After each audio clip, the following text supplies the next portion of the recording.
Kapag ang manok ay matamlay, isa ito sa mga senyales na may iniindang problema sa kalusugan. Unang hakbang ay obserbahan ang kilos ng manok. Kung hindi ito aktibo, hindi kumakain ng maayos, o may kakaibang tunog sa paghinga, maaaring may impeksyon o problema sa digestive system. Siguraduhin may malinis na tubig at tamang pagkain ang manok. Maaari ding bigyan ng electrolytes para mapalakas ang katawan nito at maibalik ang sigla.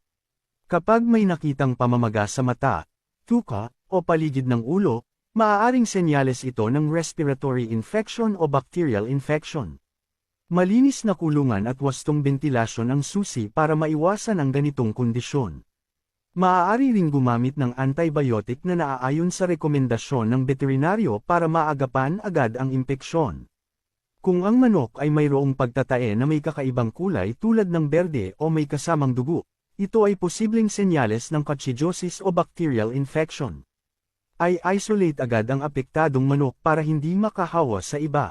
Bigyan ng probiotics at gamot na inirekomenda ng veterinaryo para maibalik ang balanse sa bituka ng manok.